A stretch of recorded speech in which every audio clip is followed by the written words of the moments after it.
पाकिस्तान का सेहत का निज़ाम इस वक्त एक ऐसे दबाव का शिकार है जो सिर्फ तिब्बी नहीं बल्कि आबादियाती, माशी और माहौलियाती नौइयत का है। तेज़ी से बढ़ती आबादी के लिए वसाइल की फराहमी मुमकिन नहीं रही है, ख़ास तौर पर सेहत के शोबे में, जहाँ ना इंफ्रास्ट्रक्चर बढ़ा, ना अमला और ना ही पॉलिसी इस्लाहात की कोई मुस्तकिल हिकमत अमली सामने आई। विफाकी वज़ीर सेहत मुस्तफ़ा कमाल के मुताबिक सेहत का निज़ाम शदीद दबाव का शिकार है और अवामी ज़रूरियात को पूरा करने की सलाहियत खो चुका है। बुनियादी वजूहात में आबादी में तेज़ी से होता इजाफा, महदूद वसाइल और पॉलिसीज़ का मुस्तकिल फुक़दान शामिल है। अगर फौरी और मुअस्सर इस्लाहात ना की गई तो मौजूदा निज़ाम मुकम्मल तौर पर मफलूज हो जाएगा।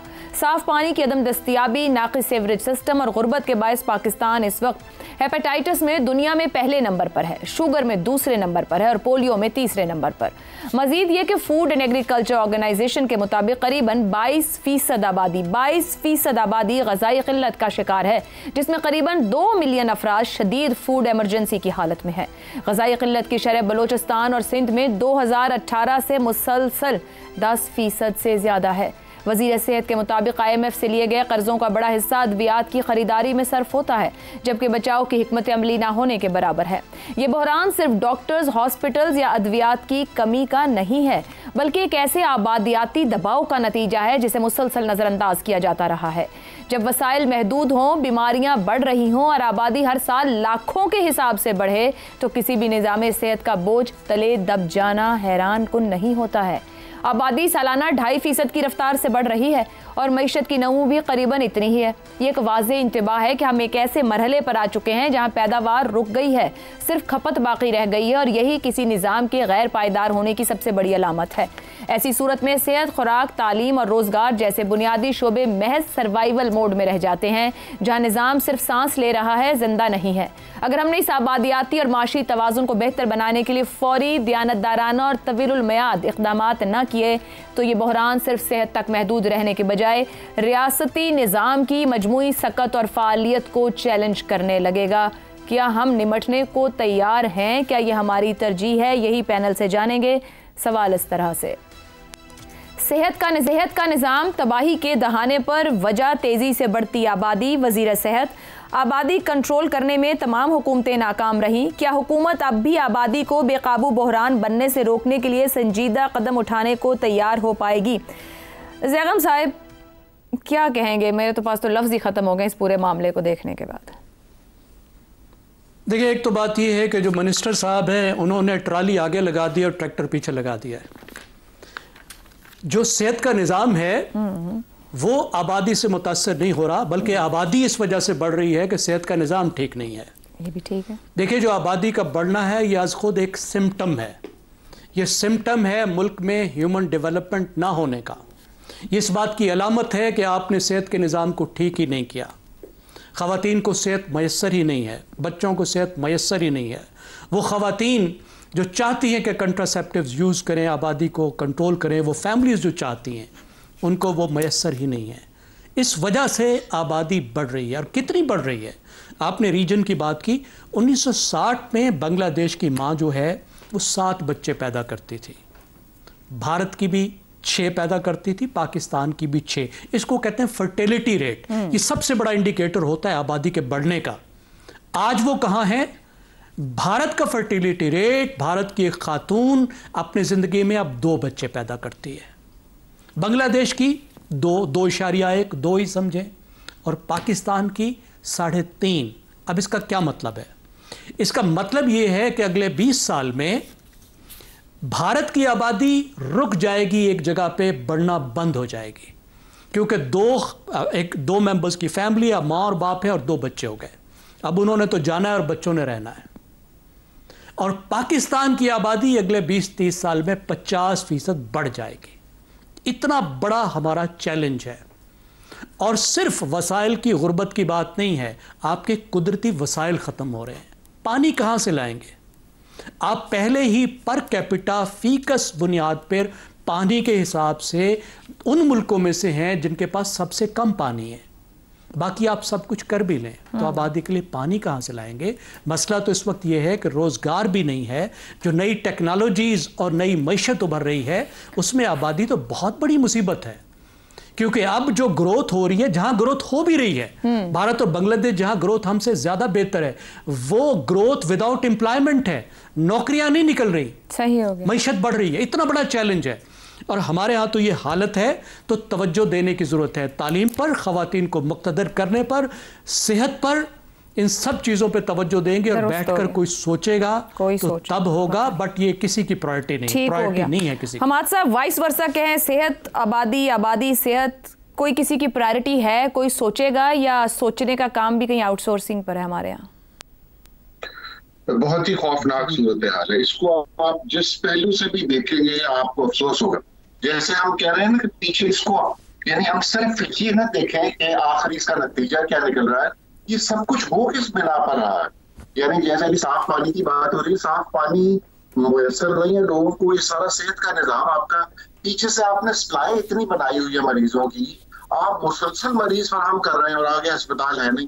यानी आप मरीज फराहम करना ही बंद कर दें, आप तो मरीज बना रहे हैं। ये हालात आपके ऐसे, आपकी आबो हवा ऐसी है, ये शहरों का जो मसला है आप उस पर तवज्जो नहीं देते। अब ये जंगलात की तरफ चले जाते हैं, हम कभी रोज लॉस की तरफ जाते हैं, आपने अपना फ्यूल जो है उसको ऑलरेडी 70 बातें इस तरह की आ जाती हैं। फिर आप खाना जो लोगों को खिला रहे हैं वो मिलावट ज्यादा खिला रहे हैं, हर चीज आपकी मिलावट शुदा है और उसको कंट्रोल करने का कोई निजाम मौजूद नहीं है। ये मैं आपको सप्लाई लाइन बता रहा हूँ कि आप पेस्टिसाइड्स का यूज करते हैं, उस पर कोई चेक नहीं है।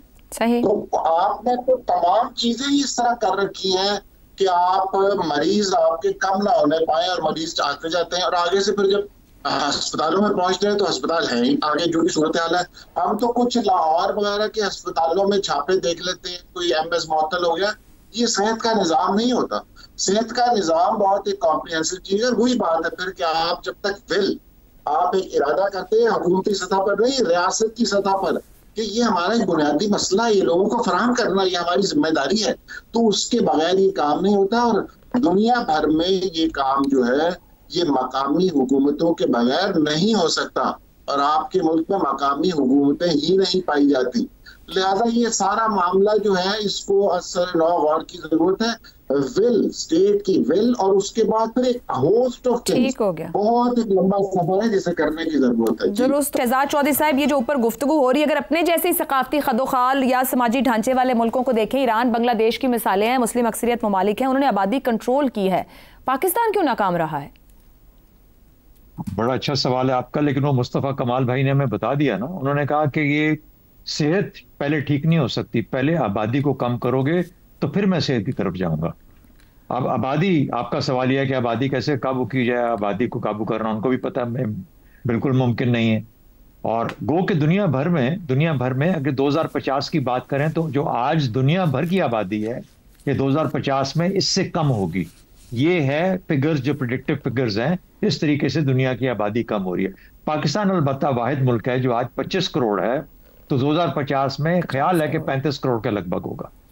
अब जाहिर है कि इसके लिए कहीं ना कहीं पे एक सोचने वाला दिमाग चाहिए होगा, कोई ऐसी पैगाम रसानी चाहिए होगी, कोई तशहीर की मुहिम चाहिए होगी जो कि जो हमारे सियासी लीडरान हैं उनकी तशहीर से ज़्यादा पाकिस्तान की फिक्र करे और उन लोगों की फिक्र करे जो उनको समझ नहीं आ रही कि आबादी का बढ़ाव कहाँ तक इसके ऊपर असरअंदाज हो रहा है। मुस्तफ़ा कमाल साहब ने क्या बोला? उन्होंने कहा कि पोलियो का हम सबसे बड़े ज़्यादा अफेक्टेड लोग हैं एज अ कौम।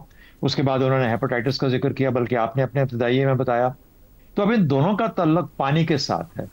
यानी सबसे पहले पानी साफ करो, हवा को साफ करो ताकि टीबी ना हो। उसके बाद फिर मैं कोई आबादी का कुछ शायद समझ आ जाए किसी हद तक, उसके बाद सेहत की तरफ मैं वापस आऊंगा। दवाइयों का मामला जो बोला उन्होंने, दवाइयों के अंदर मैक्सिमम जो करप्शन होती है, मैक्सिमम पैसा जो खाया जाता है बजट में, वो दवाइयों की लेन देन खरीदारी में खाया जाता है।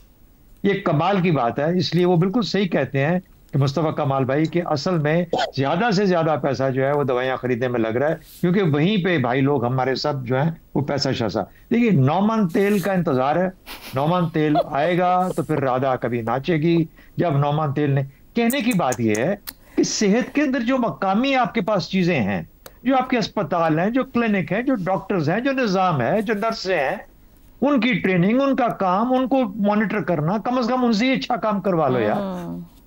ये क्यों नहीं करवा पाते? आप इस इंतजार में क्यों बैठे हो कि कोई और काम करेगा अपने अपने शोबे में, उसके बाद फिर मेरी बारी आएगी, फिर मुझसे पूछना। तो ये सवाल कि जो अब इस वक्त जो हालत है, इसके अंदर आप क्या कर सकते हो, इस जो आपके हाथ में अवेलेबल रिसोर्स है, इसको आप कैसे बेहतर तौर पे इस्तेमाल कर सकते हो, ये है वो सवाल। यही बात है, मिसाल के तौर पे वो कहे इंडिया वाला कि मेरे पास राफेल आएंगे तो फिर मैं जंग लड़ूंगा।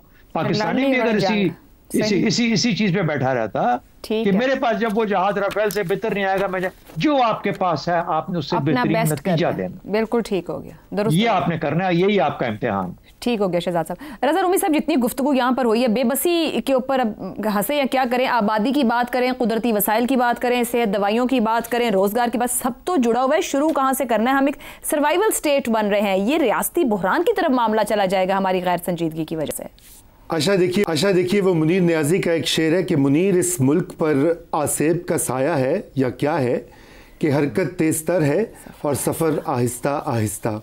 तो बात यह कि ये सारे मसाइल जो हैं, मुझे याद पड़ता है आज से 15 साल पहले या 14 साल पहले यही मौजू के ऊपर एक टीवी पे डिबेट हो रही थी। मैं उसमें था, एक मौलाना साहब थे, मैंने जिक्र किया आबादी को कंट्रोल करना क्यों ज़रूरी है। दलाइल के साथ उन्होंने कहा, मुझ पे फतवा लगा दिया, उन्होंने कहा आप चाहते हैं कि यहाँ पे मुसलमान बच्चे कम हो ताकि कुफार जो हैं उनके खिलाफ जिहाद ना हो सके। यकीन जानिए ये लाइव टीवी पर उन्होंने कहा, एक बार नहीं कई बार कहा। और मुझे अफसोस ही होता है कि आज 15 साल के बाद भी मैं वही बातें दोहरा रहा हूँ जो दोहरा कर लिख कर और जो कई रिपोर्टों में, मिनिस्ट्रीज़ की फ़ाइलों में गुमशुदा हैं। यानी कि इस मुल्क में इतनी पॉलिसीज़ बनी हैं सेहत की, तालीम की, आबादी को कंट्रोल करने की, लेकिन हमारी जो अशराफिया, हमारे जो हुक्मरान हैं, उनकी कमिटमेंट 0/0। और यही वजह है कि आप सेहत का मसला हो, पानी का मसला हो, माहौलियात का मसला हो, ट्रांसपोर्टेशन का मसला हो, आबादी के कंट्रोल के बगैर वो हो ही नहीं सकता। और क्या वजह है कि ईरान जो हमारे पड़ोस में मुसलमान मुल्क है, बांग्लादेश जो हमारा हिस्सा होता था एक वक्त तक, मिस्र जो कि एक और मुस्लिम मेजॉरिटी मुल्क है, इन सब ने अपनी आबादी की जो शरह की रफ्तार है उसके ऊपर काबू पाया है। कैसे? क्या वो हमसे कम मुसलमान हैं, हम ज़्यादा मम्मे बने हुए हैं या ठेकेदार हैं हम ज़्यादा मज़हब के? ऐसी बात नहीं है। वहाँ पर रियासतों ने, वहाँ पर हुकूमतों ने उसका कसदन बंदोबस्त किया। ईरान में इनकलाब के बाद फतवे आए, मिस्र में उलमा कराम को इन्वॉल्व किया गया, बांग्लादेश में उलमा को इन्वॉल्व किया गया। और दूसरी बात जो होती है इसमें 20वीं सदी का एक सबसे बड़ा लेसन है आयशा के, ख़वातीन की तालीम जो है, सेकेंडरी तालीम, खुद ही आबादी की कंट्रोल रोकथाम में एक इंपॉर्टेंट रोल अदा करती है। बांग्लादेश में सेकेंडरी एजुकेशन हाई है। तीसरा इसमें जो एलिमेंट है वो ये कि हमने उस दिन माहौलियात की बात की थी कि जो मिनिस्ट्री होती है माहौलियात की, वो सबसे खुडे लाइन मिनिस्ट्री होती है। इसी तरह पॉपुलेशन का महकमा सूबों के ऊपर सबसे खुडे लाइन, सबसे कम वसाइल, जिस पे कोई तवज्जो नहीं होती। कभी उसका बजट बंद कर देते हैं, कभी उसकी गाड़ियां ले देते हैं। मैं तो खुद फील्ड में रहा हूं, मैं जब असिस्टेंट कमिश्नर था, हम उनकी गाड़ियां पकड़ के ले आते थे क्योंकि अफसरों का हुक्म आता था कि वो महकमा आबादी की गाड़ियां लेकर कि वो कहीं और इस्तेमाल कर लो इलेक्शन में, इधर उधर। तो बात यह है कि, और एक और मैं आखिरी बात बता दूं कि सेहत और पॉपुलेशन प्लानिंग के महकमे इकट्ठे काम करते हैं। बांग्लादेश में भी वो इकट्ठे काम करते हैं। बहुत से ममालिक में जिन्होंने कामयाबी से इस पर काबू पाया है, यहां भी यही करने की जरूरत है। आई होप कि मरियम नवाज साहिबा जो कि पहले बहुत बातें करती थी, चीफ मिनिस्टर पंजाब जो है, उनसे रिक्वेस्ट है कि वो इन दोनों महकमों को मदगम करें और इसके ऊपर भरपूर तवज्जो दें। वो खुद एक काबिल वज़ीर आला है, एक माँ है और बहुत समझदार खातून है। मैं उम्मीद करता हूं कि वो उसके ऊपर कम से कम फोकस करके पंजाब को एक मॉडल सूबा जरूर बनाए।